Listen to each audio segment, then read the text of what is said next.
Well, we've been working since 2014. So I run an organization called Reimagine Europa, which is a Brussels-based think tank and a non-profit founded by the former president of France, Valéry Giscard d'Estaing, precisely to reimagine Europe.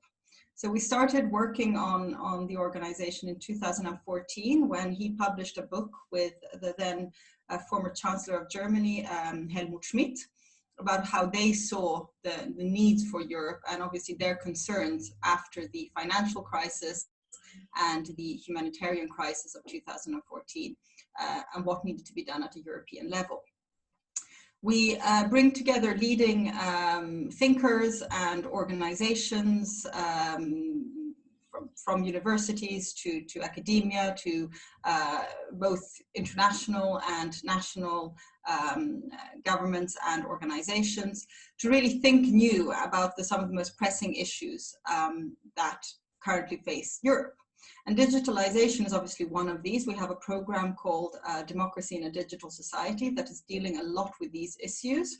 The chair of that program is Professor Manuel Castells, who's obviously started in the 90s with his trilogy on the network society, has been very influential in setting what is happening. And what is quite interesting is to see that what he wrote back in the 90s is today actualizing on these issues. I'm very happy to be here today to talk about these issues, about the importance of place and identity in shaping the future of humanity. And identity for us is a very big issue. So both the issue of narratives in shaping I would say the public or the vision of reality, because I think it's very important to always remember, and this is something that Professor Castells always says, that democracy lives in the minds of the people.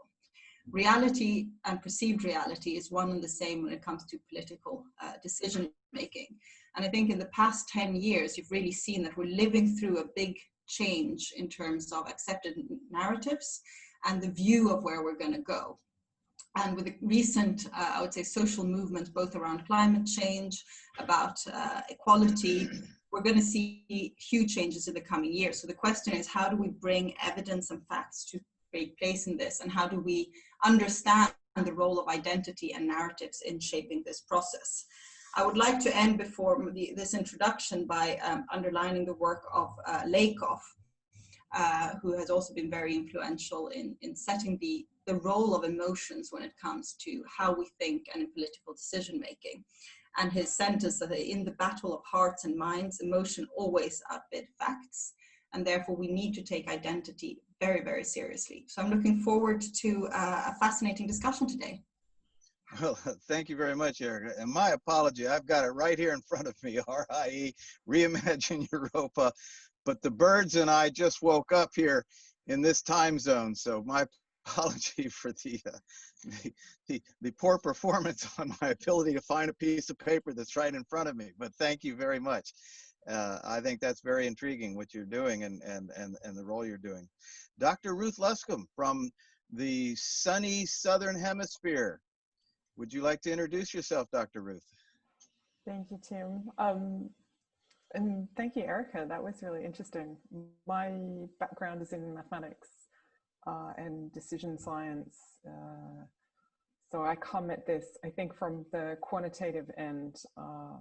My interest, I guess, stems, I guess I stumble into this field through economic geography and how like the interactions or the transactions that we make are governed by our geography and where we are, but also by the technology that enables us to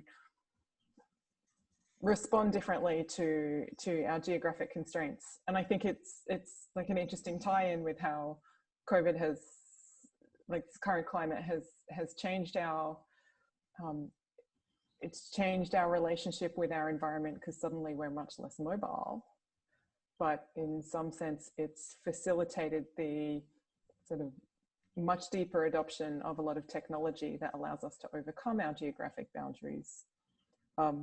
And so, like, it's interesting to hear Erica talk about identity and about politics, and about, you know, how do we shape the evidence for these changes that we witness, because indeed in the work that I've done in economic geography, it's that mathematical modeling side is where my brain ticks over. And when I think about, what are the changes that are happening in different parts of the community, my thoughts about that are always, how would you model that? How do we model not just the spread of the disease, but the change of how businesses behave, and which businesses will succeed and which businesses will not succeed, and how the changes in our economic situation in terms of employment, or the other movements that we see arising now in the tinderbox of instability that we have. It's like, how do all these factors come into play, and how do you make models for these things so that you can maybe predict where we're going, or so that you can understand how we got here? Excellent, Ruth. And I see that as the quantitative underlying on this, it's an important balance between for decision makers and citizens to make this, to make their judgments and their decisions, which is Erica is focused on.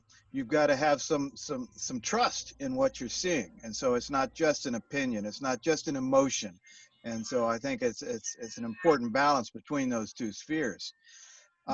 When I think of, I'll just do a real quick thought on it before I engage you in a question.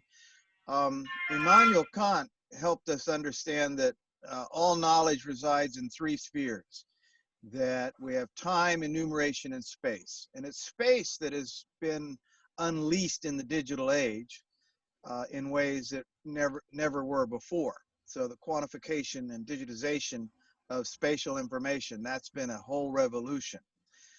Waldo Tobler presented the first law of geography, that things that are closer together are more related than things that are farther apart. It may sound very straightforward, but indeed, that's a fundamental truth that we find over and over again.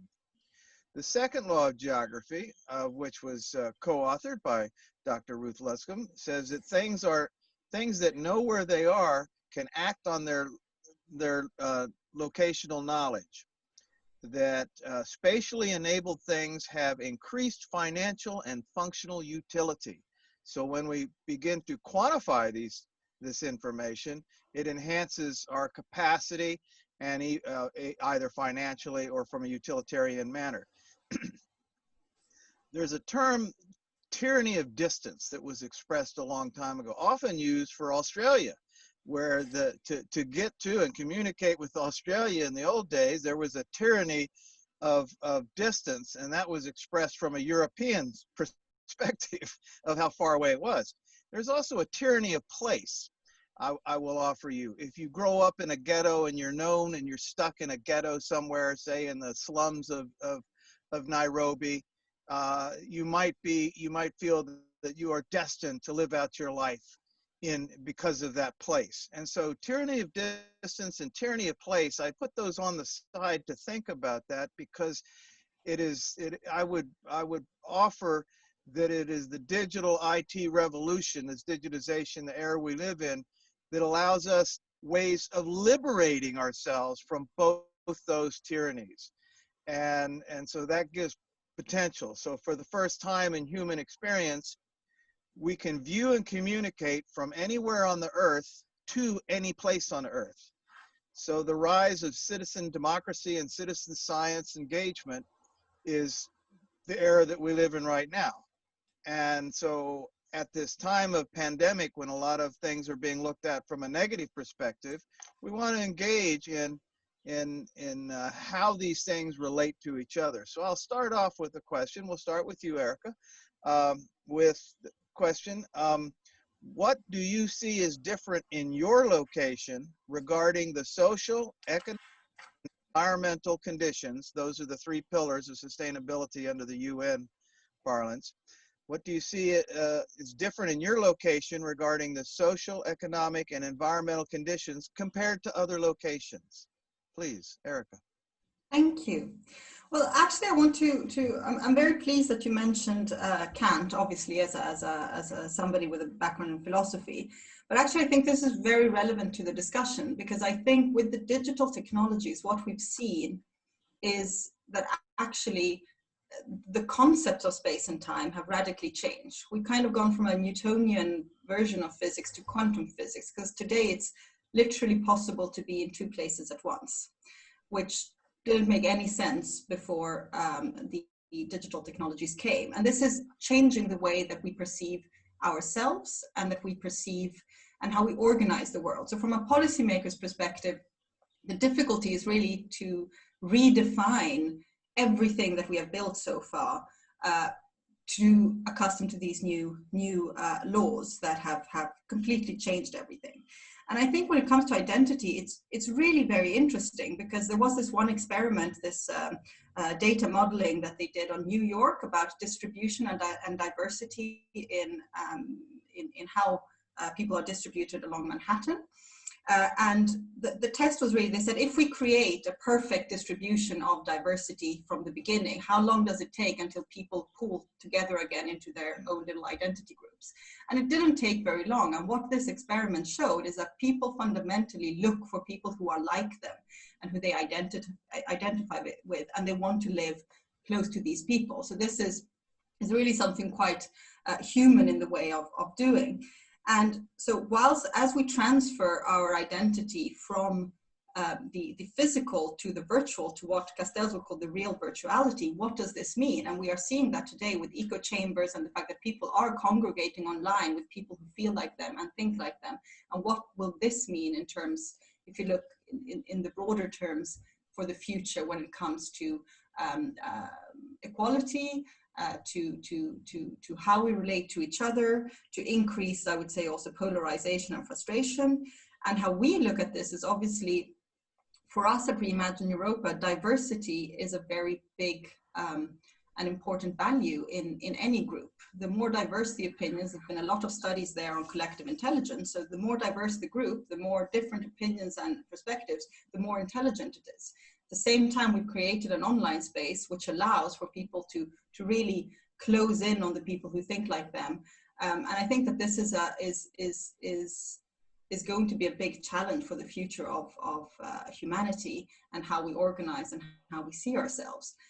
When we lived in the physical space, we were obliged to some extent to be constantly talking to people who had different opinions, different generational perspectives.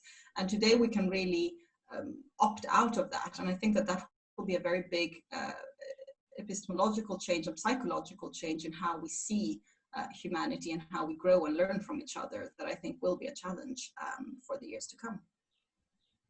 Excellent. I'm reminded of Buckminster Fuller's tensegrity concept of positive tension as a powerful force. And when I look at Europa, and think of all the individual national identities, and yet the collective work going on, that seems to be an interesting experiment into itself. Again, and looking at the New York example you gave, which absolutely, as I think about it, Tobler's first law of geography, that things that are closer together are more related than things far apart. And it turns out if you upset the apples, they'll come back and apples will be together and oranges will be together. So it's I'll have to send Waldo Tobler a note. If you can reference that paper, I would love it, because I'd like to have him think about that a little bit. Again, that's awesome. Okay, Ruth, same question to you. What do you see as different in your location regarding social, economic, and environmental conditions compared to other locations? Is this compared to other locations, like in the sense of before and after these COVID times, or just in general? Because you can do it either way. I can play this one any way I want. But the next question is the second question has to do with in response to the coronavirus. Well, so when I think about my location in particular, so there's a couple of features about where I live and work. So I'm away from major cities, which appears in this time to be such a good thing. Actually, in regular times, I think it's such a good thing. So I live in a coastal village, in a place called the Sunshine Coast. So there's a series of villages along, 100-kilometer stretch of coastline, and it's different because we have this village feel, but a lot of people commute to larger cities, and it's interesting, again, relating to Erica's point about how communities gravitate towards each other. There's like these choices that you make about the villages that you live in along this coastline, and you live in the village that suits you best. Like it's almost like there's a gravitational pull, right? So things that are closer together are more related, but if you're not near things that are related to, you find some kind of gravitational pull that pulls you into that area. So the other thing that's nice about, nice or different about my location is we also have a technical hub here. So it's one of those little places we like to call the Silicon Coast. So unlike the Silicon Valley, where everything's expensive and you can't get a car park, and there seems to be a growing gap between the haves and have-nots, out here we're all still wearing flip-flops and board shorts, and everyone goes for a surf together in the mornings, and then they go to whatever it is that they do with the rest of their day. So I think these are some of the nice features about where I'm at. And I don't know, is the follow-on question, can I just lead into the follow-on question? Because I had these, when you asked the original question, I was like, you know, what is different about your location? And all I could think of is, what is different about how we do our daily activities now as opposed to 6 or 12 months ago? Or what is different about how we think about our special activities or extraordinary activities now as opposed to 6 or 12 months ago? Because there seems to have been a big shift. But I don't know, maybe it would be fair to let Erica No. speak. Go ahead. We can alternate, please. That's yeah? all right. If it's okay with Erica. Oh, absolutely. Go ahead. Because this is what I think about. I think very much about like what has changed in these last 6 months. How did we adapt? Who adapted well? You know, what does success look like for people who are now, we're now 4 months into variations of lockdown? I mean, and we talk about tyranny of distance, right? Like I'm in a little coastal village on the bottom end of the planet, and it turns out that this tyranny of distance is actually a blessing, because it meant it was so easy for us to close our borders. And the tyranny of distance, even between the cities within Australia, meant that, again, it was easy for us to close our borders. So we were able to all come home. And, you know, it's a wealthy enough country with safety nets such that even if you did lose your job, I think for a lot of people, it wasn't too horrible. Like it wasn't too terrifying to be sent home. And so what's happened is now 3 or 4 months in, a lot of people are like, actually, there were some good things that came out of this. Like, it sucks that we missed our holiday to Bali, or it sucks that, you know, my parents live interstate and I can't visit them, or somebody else's parents are interstate and they're ill and you can't visit them. And those things suck. And some people who lost their jobs, and that was really hard. But then there were other people who, well, and even for the people who were in bad situations, like we had those moments where we got to know our neighbors, or, you know, like I had just moved house and my neighbors were always home. I moved into an apartment block. My neighbors were always home. So they became my family, because every Sunday they would come up to my balcony and we would have get to know you drinks. And it became really funny because initially we were allowed to share a table. Then we got further apart as the restrictions grew. And then as the restrictions relaxed, we got to move back together. And so like there's these interesting social dynamics that arose. And also within our locations, there were some interesting economic dynamics, I think. Like, we had to change the way we did transactions. Some businesses failed straight away. Some businesses are still hanging in there and we don't know if they're going to survive. And other businesses adapted. Like people who used to sell wholesale, like specialist local produce to restaurants, all of a sudden, all of the rich retired in Noosa weren't going out to dinner parties, or like weren't going out to restaurants anymore, but they were eating home. So these people who were those providors were now making expensive local produce boxes to deliver to people's houses. So it was a shift in a business model, and it didn't have the economy of scale that selling to restaurants did, but it meant they could adapt and survive. And you know, you see that across every industry. Like people had to adapt and survive, and so they did. But I think in the long term, there's going to be lots and lots of really sad stories and lots of really, like, I'm quite pessimistic about the economic recovery. It's going to take such a long time, and there are failures that we don't know yet that will not start to appear for another few months. But then there's also success stories that we're starting to see, like, I'm sure there's plenty of examples. I can't think of one off the top of my head, but businesses that for some reason they just had some niche product that when everyone got stuck at home, they needed. Oh, there's like my favorite online company for selling kitchen stuff. So like cookie trays and new saucepans, and like there's been an at-home baking revolution. So now if I want to order something for cooking at home, it takes like 2 weeks instead of 2 days to get it delivered, because this local company that's been doing it for 15 years is snowed under with orders now because everyone's stuck at home cooking with their kids.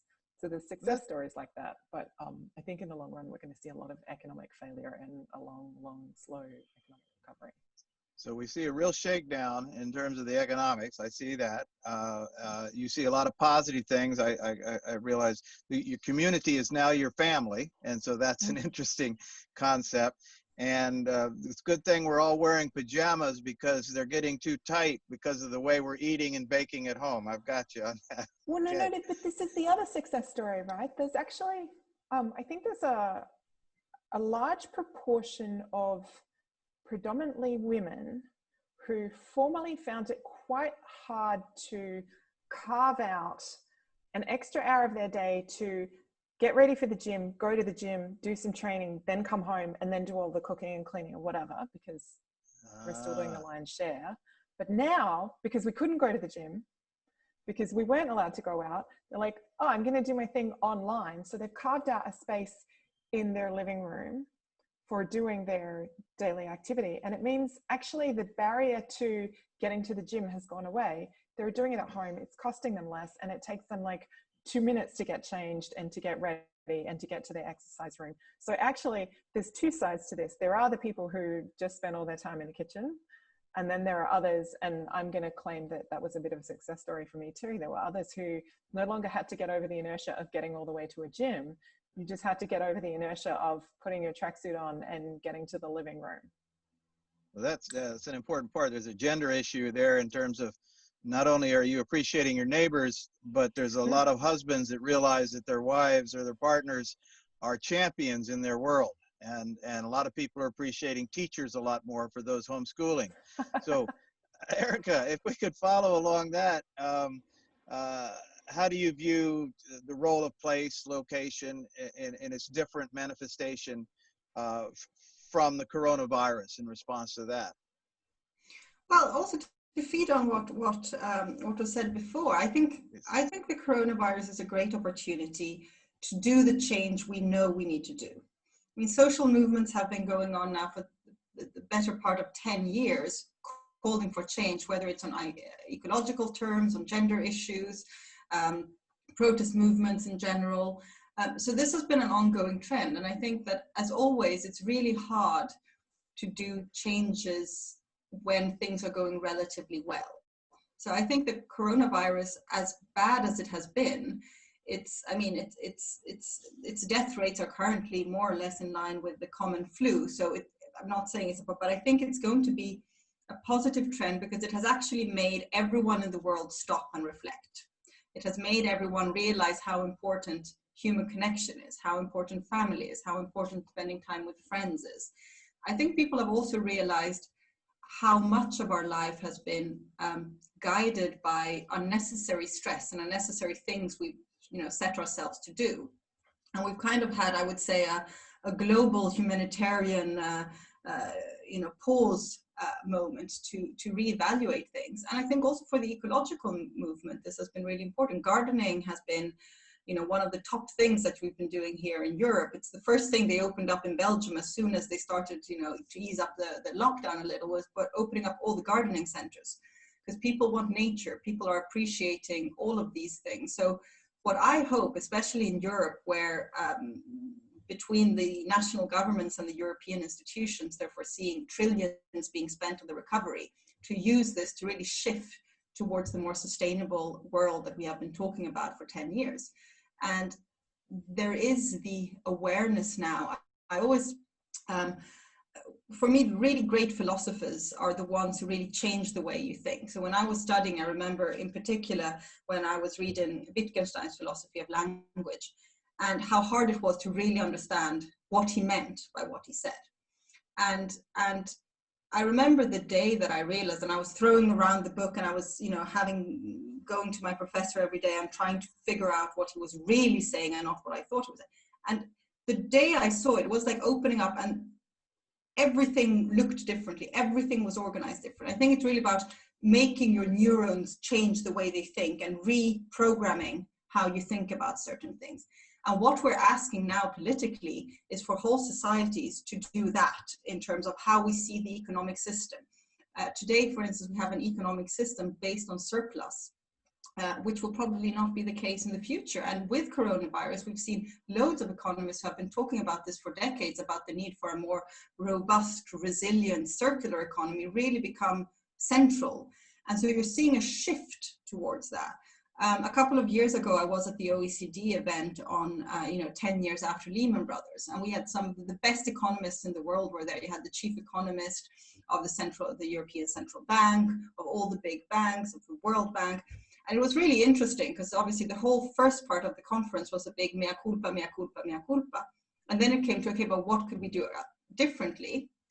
And then it was kind of like stuck with the old theories of economics and say, oh, but we can't change this. We have to continue doing this, which was quite interesting to understand I would say really the big shift in thinking that we need to see happening. And I think that the experience on an individual level of having people realize what is really important and how we can change things if we want to, might give us the possibility for politicians to do what we need, what everyone has known they need to do for 10 years. So I'm very optimistic. That's well put. Once the political will, as they say, a good politician sees where the crowd is going and runs to the front. So you have to have the political will behind them to do the change. You can't expect too many politicians to be heroes because they're afraid of losing their job. So that's a good reality there. I like many of the things you've been saying here in terms of taking this global humanitarian pause. Is that the word you used? Yeah. I think it's excellent because it does allow us to contemplate what are the good and the bad involved in all of this. If we continue from that, you've mentioned some positive things. The air is a little cleaner, the water is a little cleaner. There's some positive issues there, and I reflect that you may have heard about Jane Fonda on Fridays in Washington D.C. with the fire. Well, I've been part of that, and so I've been able to hang around with Jane Fonda and many other really good people on the Capitol, and it's been very exciting, young and old together. But I was constantly thinking, and these are some cold months in November and December out there, hanging in there, but constantly going, all these people care about change. And they talked about it comprehensively with Black Lives Matter, indigenous people's respect for rights, farmers' rights, all included in the climate change. So it was very inclusive. And I thought, well, it's great that they're inspired, but what's going to make them change? How can we take it? And this was before the virus. And now what you're saying, Erica, people see the potential for change. They can now see what it looks like on the other side of the tunnel. And I think, so as we look at the other side of the tunnel, the question is, what have we learned from the pandemic and how can we capture the benefits of this? And why don't you continue, Erica, from just segue from what you were talking and say, because you highlighted some of them, how can we capture the benefits? Well, I mean, I think we'll really need the support of the public for this. For me, it's quite interesting to see in Europe how the political priorities have shifted in the past 3-4 years. The current commission that was, put in place at the end of last year has put climate change on top of their political agenda, which is unheard for until now. It's always been economic issues until now. Today, the economic issues are quite mild. The biggest things are climate change, innovation, and I would say, social fairness and how to deal with that. So this is a huge change. I also think there's another thing that is quite interesting, and that is the importance of welfare systems and how Europe have fared relatively well compared to other countries and areas because we have invested in healthcare systems. And we've also seen that the fact that we have divested in them in the past 5 years in order to benefit other things hasn't really helped us, and it would have been better not to do those changes. You also mentioned before about the importance that parents are seeing of teachers and the job that they have, having to homeschool their own children and going crazy doing that. So I think there is going to be a real reassessment of what is important to society, or I hope that that's going to be. And what I find really interesting, so we work with groups as diverse as the European Trade Unions Associations, as well as the small and medium-sized enterprises and big enterprises. And all of these are starting to move in that direction. So I really hope that what we can see, that this will require new thinking and courage from leaders to come up with some new ideas. And what I see that's quite positive, at least, is at a European level, there's a lot of ambition and a lot of new ideas to use this crisis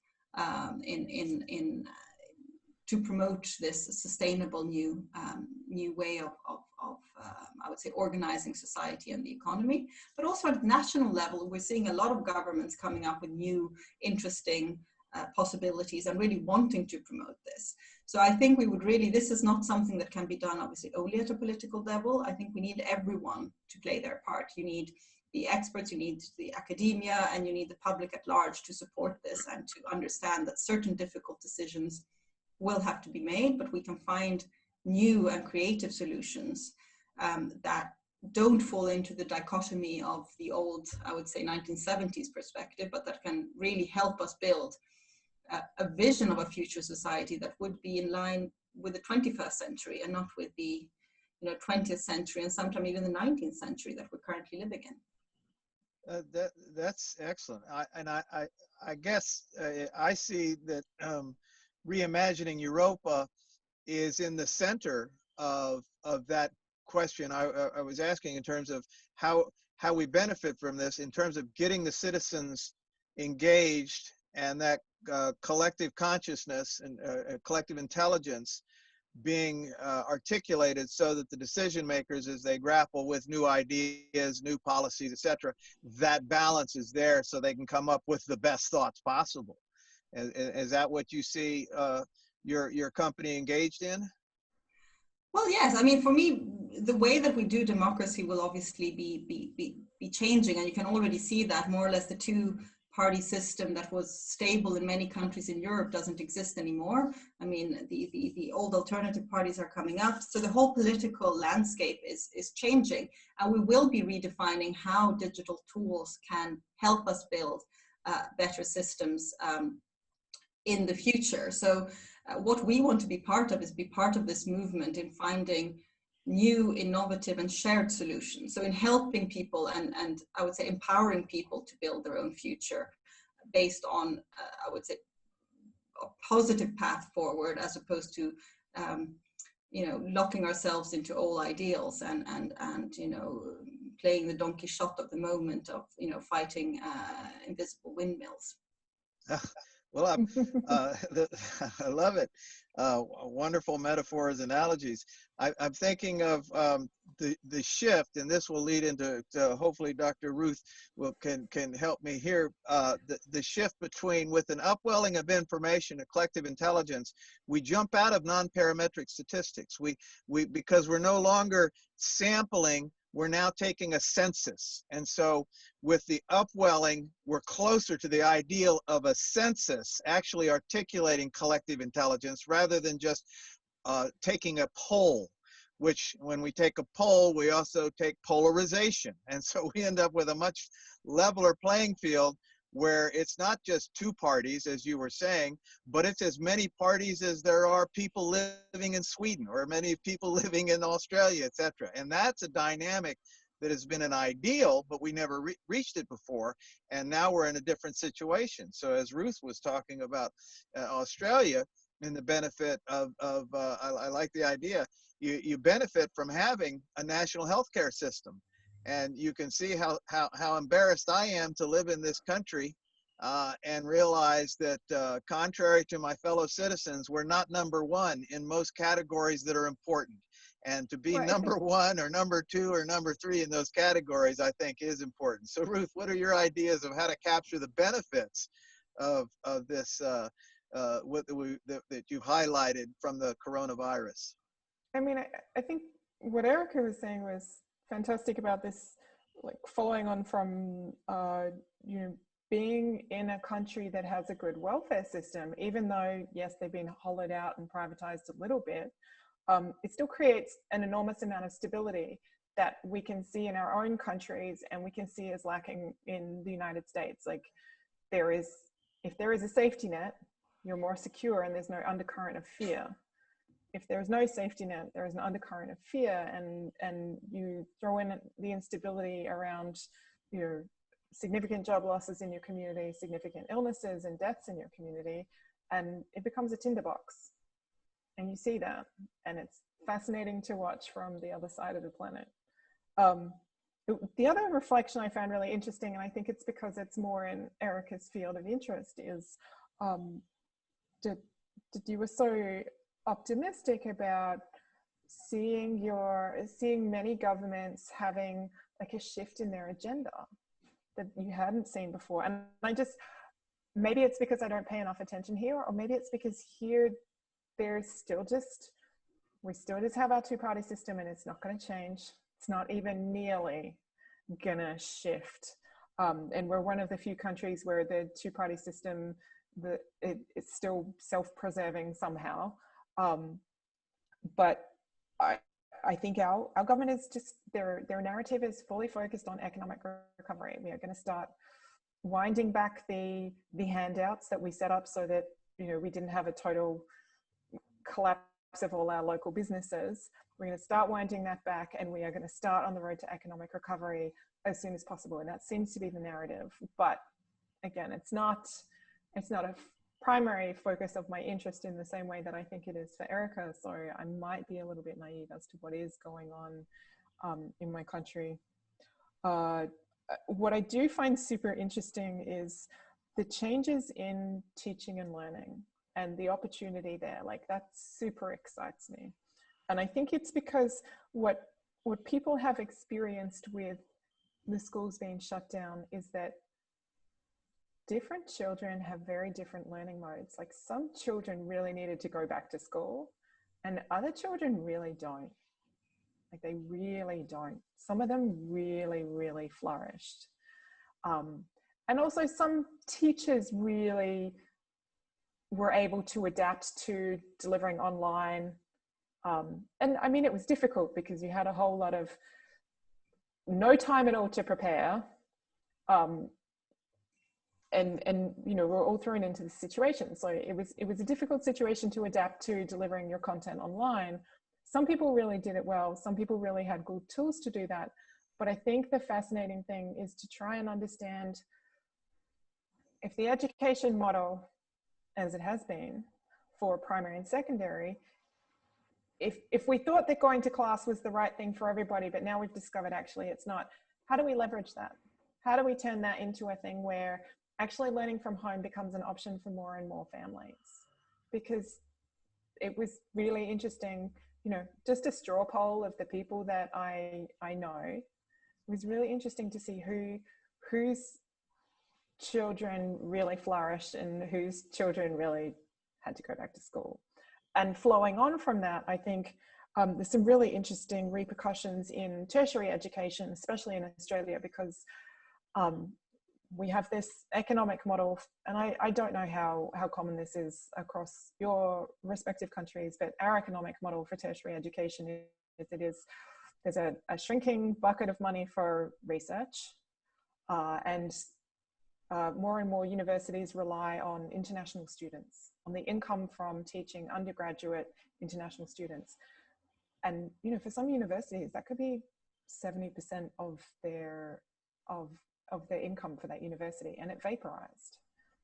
And that's going to have a flow-on effect that will last 3 years, because students who were supposed to be first years this year and didn't come are not going to be second years next year because they didn't come. and then they're not going to be third years. And so the universities have had this horrifyingly rude shock that their economic model, I mean, it's not even a rude shock.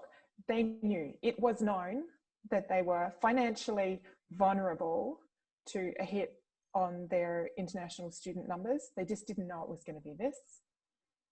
And so now it is this. And we think, well, how do the universities adapt? What is the teaching model for this? And that's a really interesting one that, you know, I have flow-on ideas about this, which relate to how you can actually start to generate income from the outputs of your research. But that's a conversation for another panel. I'd love to have it. And then Tim, you talked about this idea that what we're moving towards is a census of the collective intelligence of all humanity. Now, is this because we're all, pretty much all, speaking all of our thoughts onto these social media platforms? And so you can actually follow the propagation of a thought. If you think about a thought or an idea as a hashtag on Twitter, you can model that. Like, you can literally model the proliferation and the development of an idea by following tagged words of some kind through one of these platforms. And it's a fascinating idea. Like, it's super deep. And there's so much there that you can capture. But then I also think it's kind of a bubble. I think it's a subset of people who are speaking into the void of the social media platforms. But it's, and I think it's probably because it is so democratized, it's probably a really good reflection of what everyone is thinking. Great. So there's a lot of room for learning more about our collective intelligence. There's a lot of room for data analysts to run around in this new world we live in. And you mentioned school paradigms, and they're shifting. My wife worked for an engineering company, and for years I've been saying, well, they let you telecommute. No, can't telecommute. And I always knew that about, probably 30% of her time was interfered with by other people asking her for things and bothering her at work.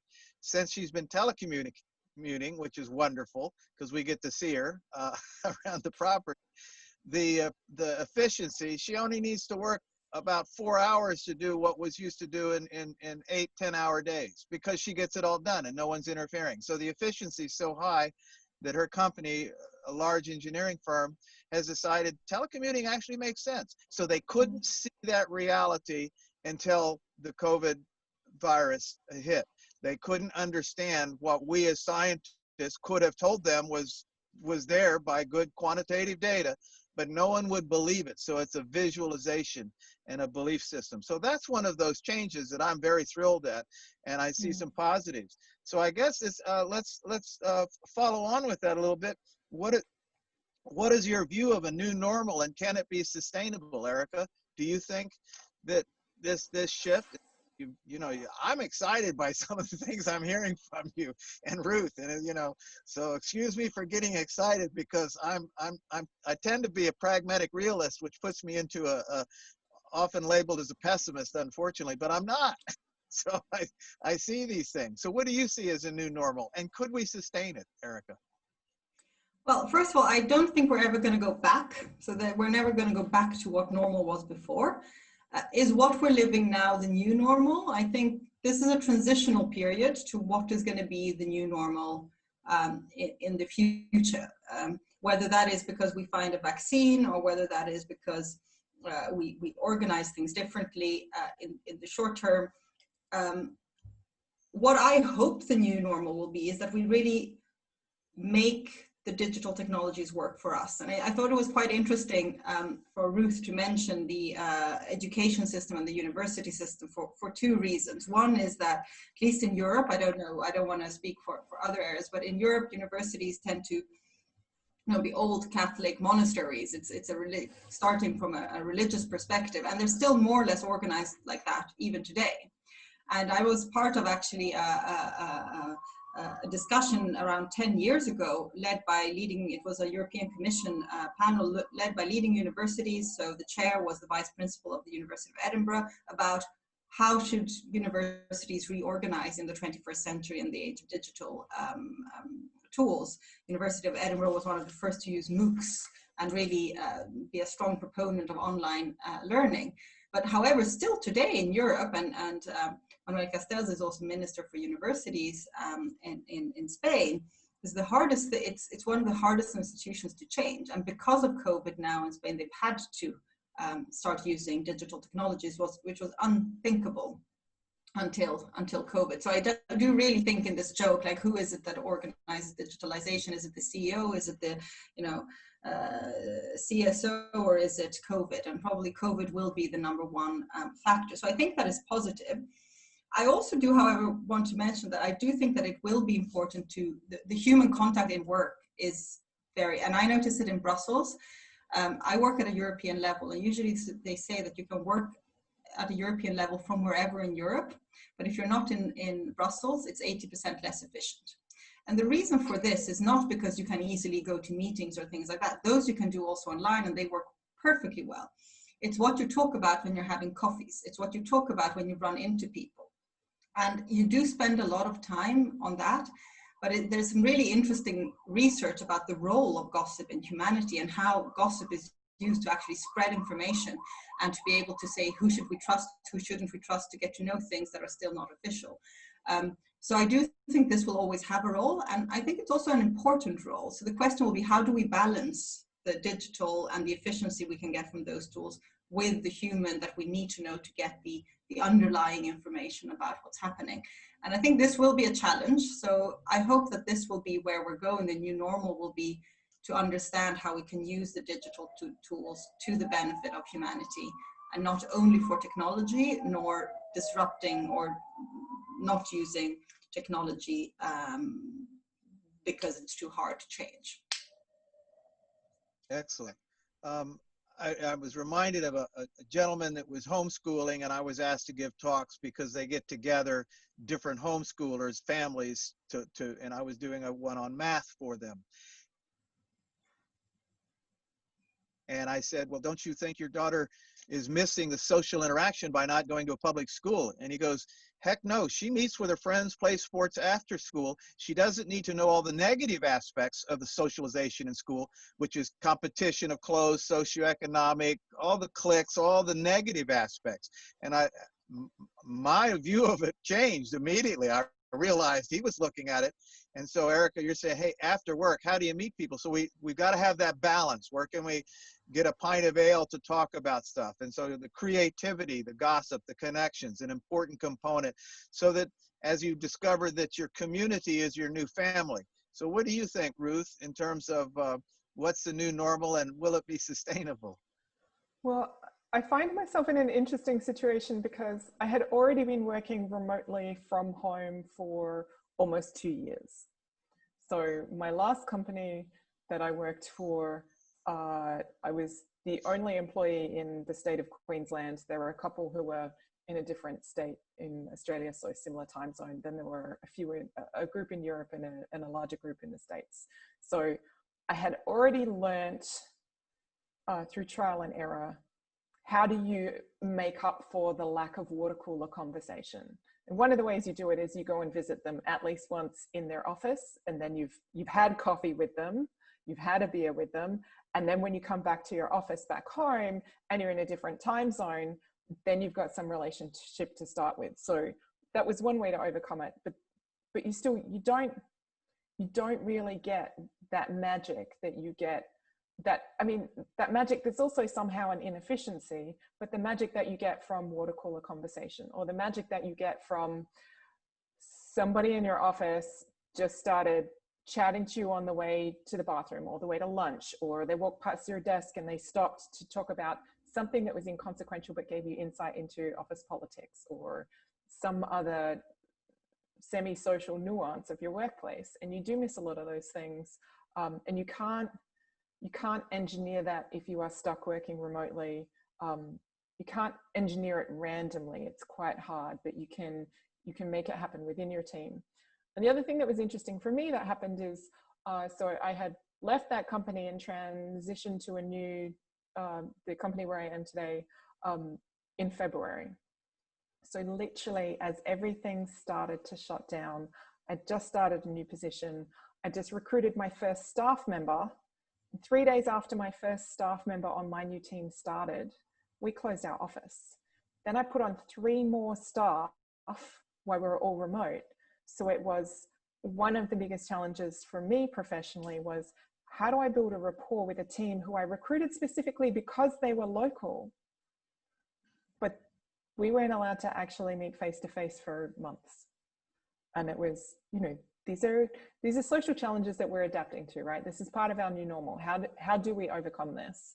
And, you know, like Zoom parties, even if you've all got a drink in your hand and it seems fun, it's not the same. Like it will not replace the nuance that we see when we're sitting next to each other, and the subtle gestures that the subtle non-verbal gestures that we understand when you're in a group.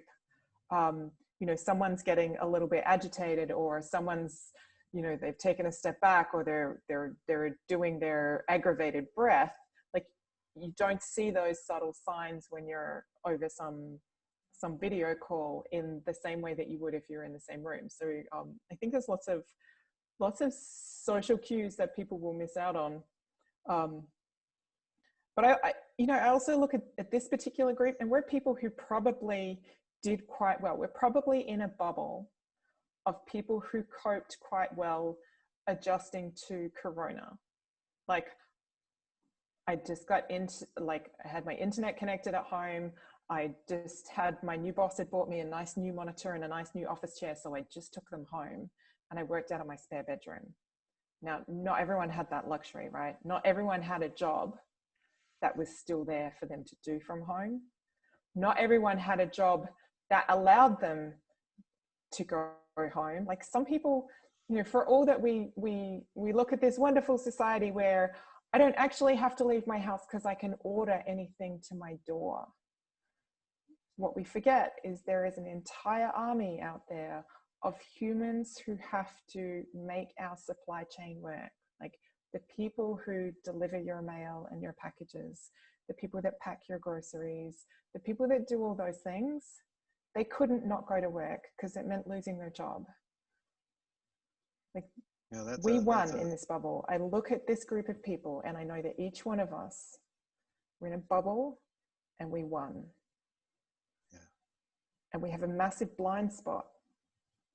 And we won't have that blind spot for long, because they'll be unemployed for long enough and they'll slip through the cracks and they will become desperate.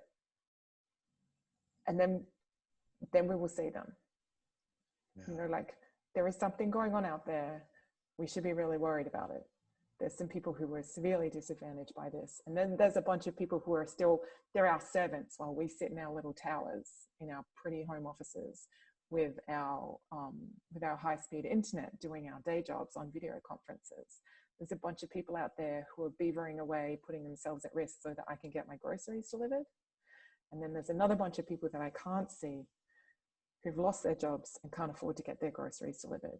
Like, we're in a bubble. Like, it's not all champagne and roses. No, that's a sobering reminder, and should be in addition to our responsibility for thinking and acting. And I believe that's what keeps Erica going, is that reality that we do have a responsibility. I think one of the things, as you talked about the lack of social connection with your team, if we talk about multiple intelligence, kinesthetics is one of the intelligent domains. And we're missing the kinesthetics that we get from being able to hug a partner, to reach out, shake a hand, touch a shoulder, watch the nuances between ourselves. So that kinesthetics, that'll be interesting to see how we make up for that. And I would be interested in the digital age, because that's going to be one of those areas. And that's so important for empathy. That's so important for the human condition, to think about the delivery person and to think about all the larger manifestations of the chain of custody, the chain of delivery and services that are in our world. So I'll end, last question. Is there an importance of location that hasn't been highlighted? Ruth, why don't you start? Is there an importance of location in all of this discussion that hasn't been highlighted? Something that we might have missed that you were thinking about? Yeah, I think it's the locations that we don't see. Like my thing is the logistics network that we don't see, like our blind spot. That's why we can't highlight it. Like, I don't know where the Amazon warehouse is, where humans go to pick and pack my stuff, and then someone gets in a truck with my package and brings it to my door. Like, those locations, they're invisible. And it's a massive vulnerability for us, is that whole logistics supply chain. In the same way that, you know, our delivery times for packages from the US grew so much because there was no longer passenger planes every hour or so between our countries. They had to wait until there was a full cargo plane to ship packages. So we have this, there are these invisible locations for us where, you know, little elves in a factory somewhere deliver magical packages to our door, but we actually don't understand the real locations and the real supply chain and those routes and those the infrastructure and the rolling stock that gets those things to our door. So that's the location I think that we've forgotten. So I guess we say L's lives matter in terms of this supply chain. You know, we don't think about all these people, and you know, certainly along with Black lives, all these things that we've neglected to pay attention, and we need to pay attention. So Erica, is there importance of location that hasn't been highlighted in this discussion? I think we've talked about a lot of the very interesting points. I think for me, the key thing is, how is the concept of space going to change and shift? Because we do have obviously the physical world that we live in. And I think it's interesting what Ruth mentioned about also realizing all the, I would say, the other world, the world that caters for everything that we do to work. And probably that will shift a little bit, hopefully in the next couple of years. But I would also say the importance of the virtual space and understanding the virtual space that we occupy. I think there's still very little actual research about understanding the identity spaces. So what we consider as, you know, living in the same town, what is that online? How does that look? Is that being part of the same community, the same Facebook group, the same?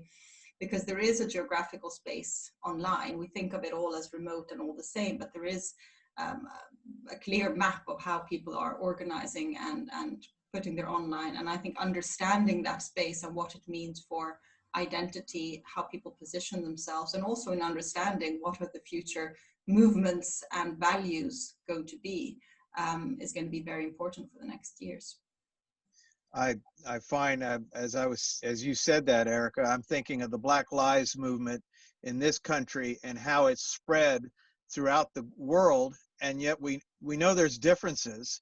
They don't have the African American experience that Minnesota does, and yet they have their experience, and they were able to translate that. So this virtual identity, this understanding is profound, and I'm glad you raised those issues.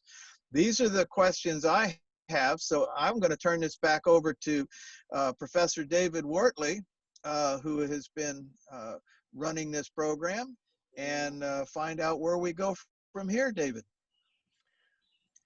Okay, thank you very much, Tim, and thank you very much for all our participants. I think it's been a fascinating discussion and a lot of useful insights.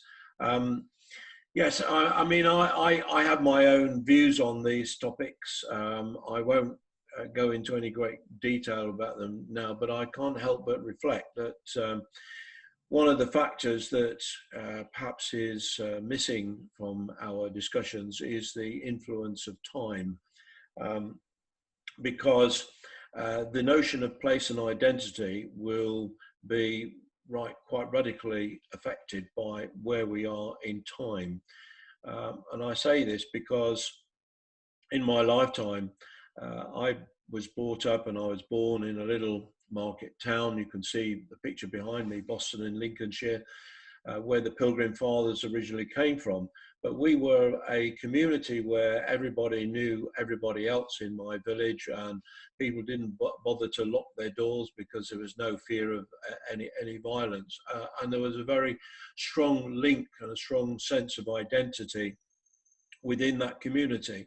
So where I lived and the point in time that I was being brought up in provided me with the opportunities to shape my life in the way that that I have done. And over the years, I've seen the impact of globalisation on that, and the fact that I transitioned from this little village environment via university to find myself eventually living in a city, living on my own in an apartment where I really did not know anybody in the same building. And I would honestly say that I knew very few people within the space of half a mile of where I lived. And so my whole social and economic existence was based around places and other identities which were separate from my physical location. Now that I'm back living in a little rural village in between the cities of Milton Keynes and Northampton, I'm back in the same kind of community that I was brought up in. In our village, everybody knows everybody else. And so I've seen the impact on my life, my attitudes, my beliefs, and my influence on people is now not just based on where I live and how I perceive myself and how other people perceive me. It's based on the situation in time that we find ourselves living in. What intrigues me is the fact that we've gone in the space of relatively few weeks from a situation where we've had this global society where social mobility, physical mobility has been accepted as the norm, into a situation which is really not natural for human beings, not being able to congregate together physically, not being able to congregate together even in small groups. So in a way, it's been analogous to the world that I was born into, in the fact that very few people travelled really outside of their own community, so their lives were lived in this little bubble. The difference between then and now is the fact that we have digital communications technologies.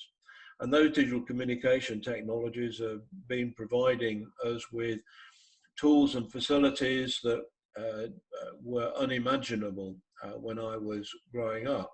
And they've had, in my community, quite a positive impact in the sense of the community being brought closer together and people being more willing to physically help other people who are less fortunate.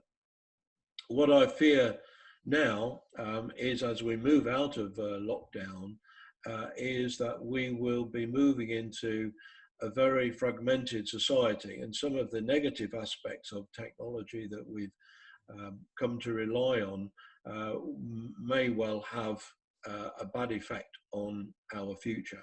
And as Ruth said, there are a lot of people when we come out of lockdown who will be very economically disadvantaged. They will be losing their jobs. They won't have the security of the furlough scheme that our government has been having operation. And it's difficult to see easily how the political will exist to keep the whole thing together.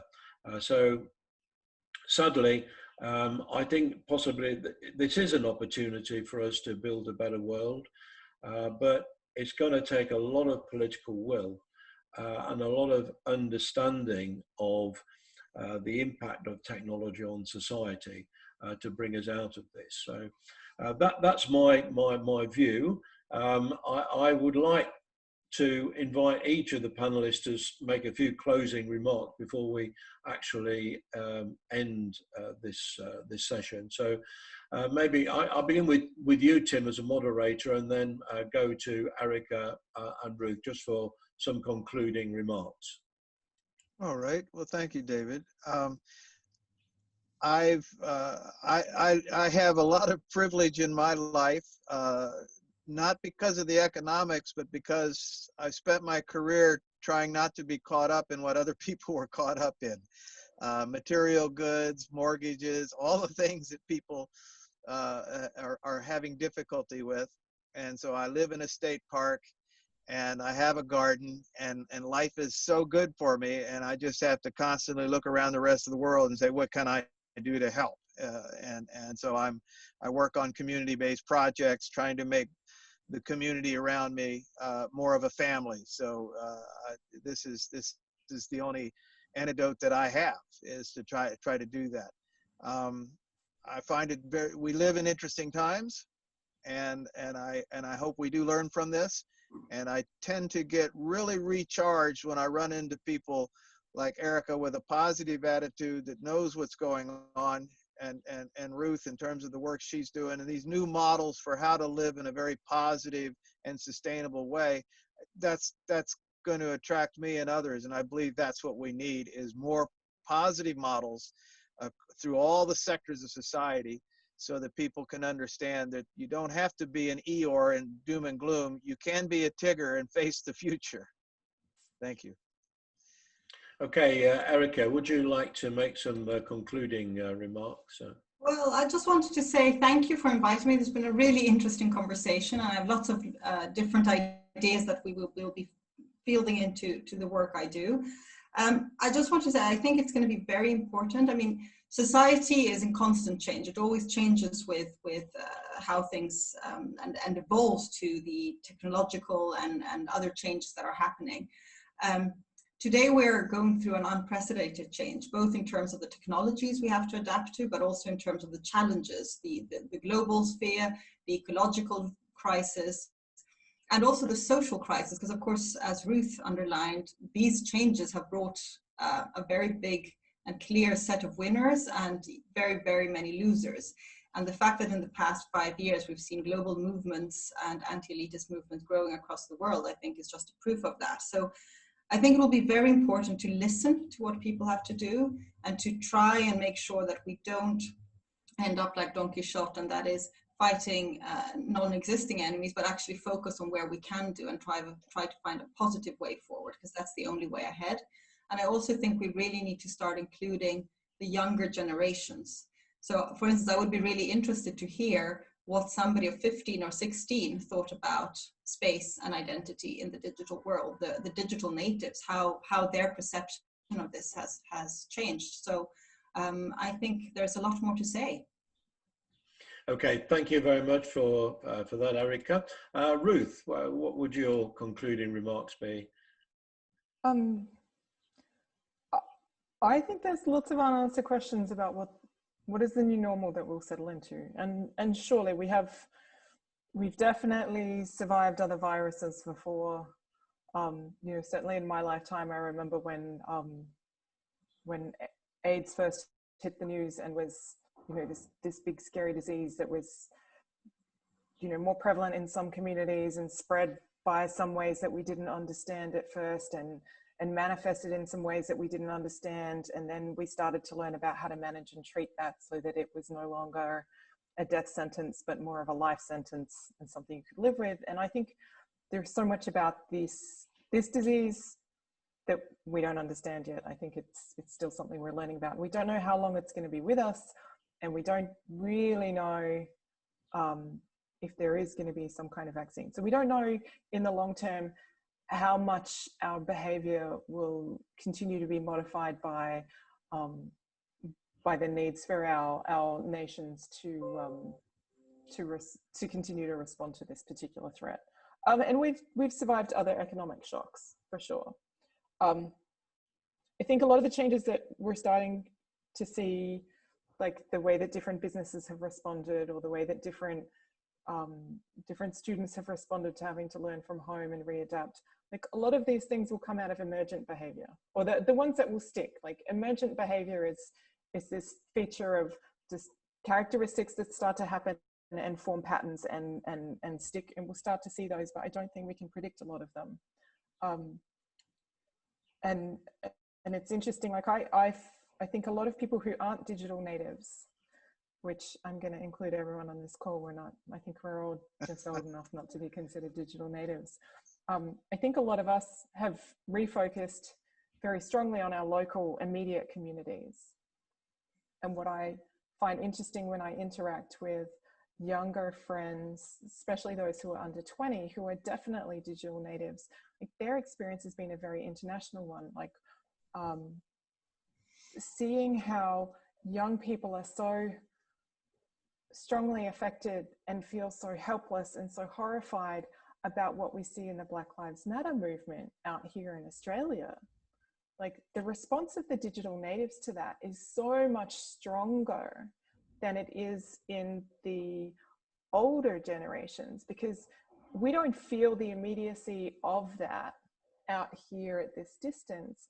And I think the reason is because our digital identity and the space we occupy on the internet is completely separate to our physical understanding of our own identity. Whereas digital natives, they have no separation. So their personality on social media is intrinsically linked to their personality when they're sitting at home on the couch with their family. And I know that for myself, those two things are completely separate things.